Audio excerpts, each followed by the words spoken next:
Thank you very much. Thank you, Mark. It's really difficult to follow up after the speeches that we've heard. So I was reflecting on the previous panel and then this panel, and it brought me to paraphrase what Leo Tolstoy said. You know, he said, all happy families are happy in the same way, and each unhappy family is unhappy in its own way. And Moldova comes with its own challenges, but you know, it's always good to understand perspectives from around the world so that one can calibrate sort of how it views the issues and the problems.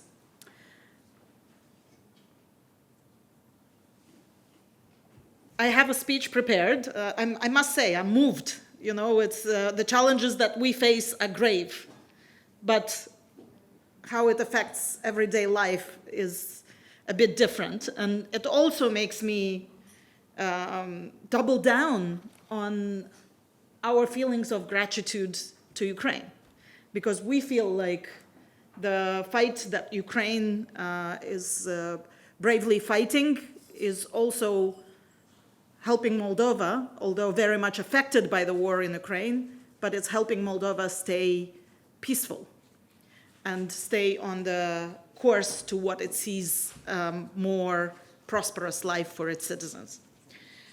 So let me go back a little bit to when the war in Ukraine started. Because we had intelligence about the war in Ukraine, we spent a lot of time preparing for the consequences. Ultimately, this proved very, very important to the way that we responded to the multiple effects that the war on Ukraine had on Moldova. But we were not the only ones who had access to this intelligence. So our companies have also prepared contingency plans. And when the war started, in just 2 days, we saw massive outflows of people. So, for example, IT companies all had contingency plans and moved their staff to Romania within 1 to 2 days. And also, people started withdrawing money from banks. So we saw a bank run. What was very interesting is that we didn't talk about this. And to this day, I think there's very little discussion about the fact that we did have a bank run on the very first days of the war. Because, again, we brought in as much liquidity as we could and assured people, like when people went to the ATMs to withdraw their savings, they could. And it helped us, in cooperation with the central bank, to assure people that their savings are safe. But Moldova is a small country, and its economy is about $20 billion. So it's the size of a sort of mid-sized European city. And although we were not affected, sort of, we did not, because of the brave fighting of the Ukrainians, we did not go into a military confrontation with Russia. Still, we were the most affected country outside of Ukraine.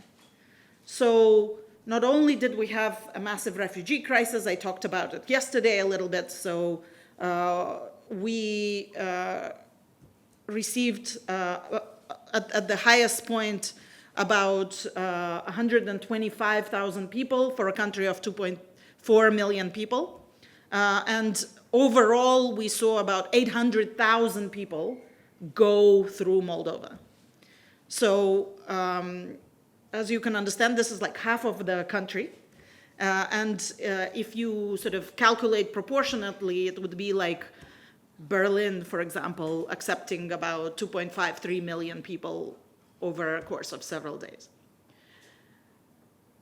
We also had a supply crisis because Odessa port is the main supply route for Moldovan goods, not only Moldovan goods had to be rerouted, but now Ukrainian goods, or part of them, went through Moldova. And also, we had a massive stagflation. So in 2022, after the war started, the economy went down 6%, and inflation was as high as 38% at one point. And of course, we also were facing an energy crisis, and energy prices went up 7 times, and an average household was paying 45% of their income on energy bills. Even now, 4 years later, we have not recovered that growth.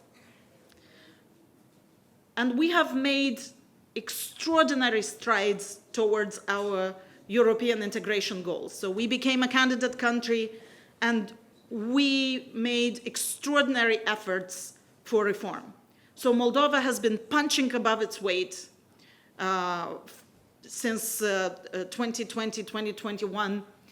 So we saw the energy market completely redirect from 100% dependency on Russian gas and electricity produced from Russian gas to 100% alternative sources.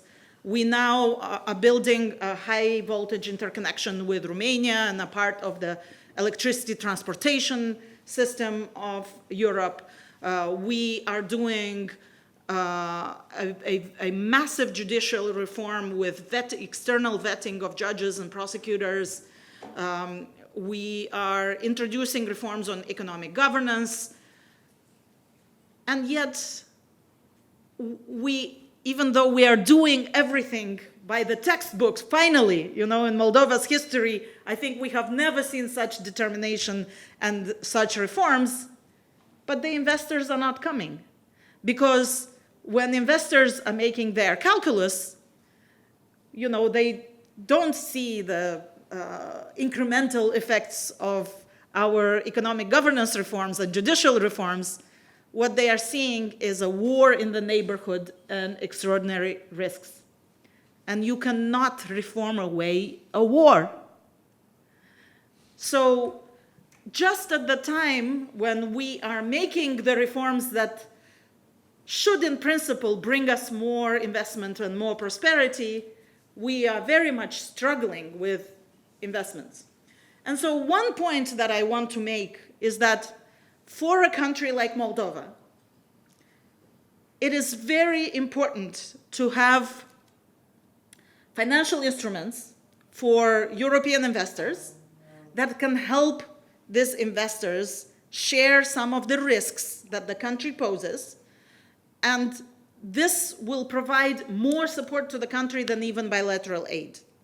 So if we could have more war insurance, or political risk insurance, or guarantee of first loss, guarantee against volatility. And there are models, for example, in the maritime sector or in other sectors where there are certain financial guarantee instruments that can help companies go into higher risk countries. So Moldova really needs this type of instruments. In addition, if you look at how private sector sort of considers some of the future prospects, so let's take reconstruction of Ukraine. Moldova is a very small market, so it presents more risks than opportunities. So rather than, invest in Moldova in preparation for reconstruction of Ukraine, everybody prefers to circumvent it. So again, it is very important when we talk about European integration, when we talk about Moldova's path towards the EU and making sort of the east of the European border more secure, then we have to take into account the private sector consideration and think about instruments that can help Moldova as well. So, for example, I consider that it would be good when we talk about future inflows into Ukraine to make sure that some of that goes through Moldova and neighboring countries. Because all this concentration in Ukraine can actually really deplete some of the resources, raw materials, and labor force in countries that are smaller but affected by what is going on in Ukraine. And then another point that I wanted to make is how important being truthful about economic governance is. So even though we managed multiple overlapping crises, what ultimately brought down my government, or sort of factors that really contributed to that, was advances on economic governance that affected vested interests. And so one example that I will give you is rules around transfer pricing.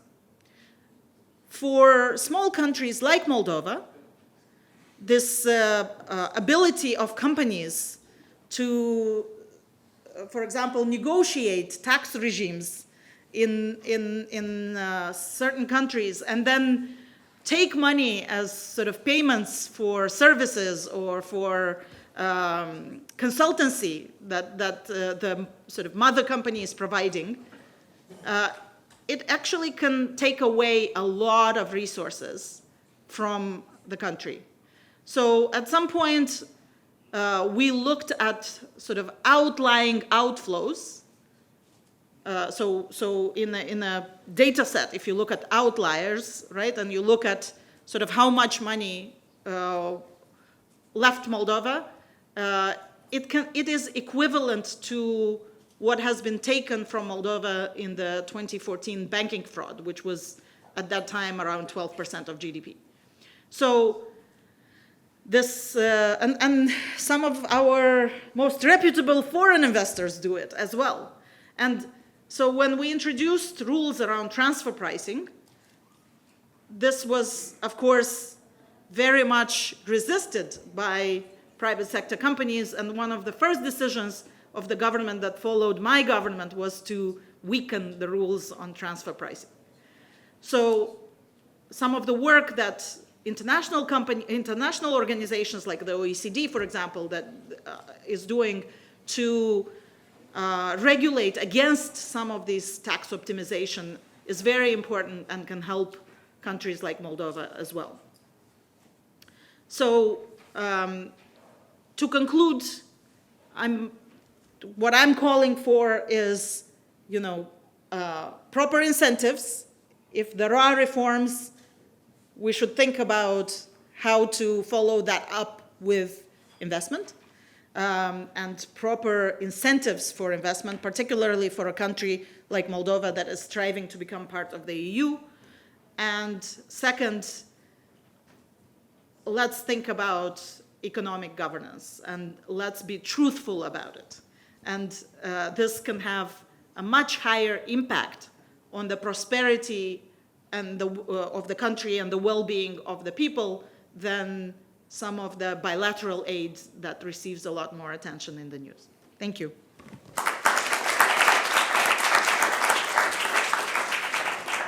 Thank you very much, Natalia.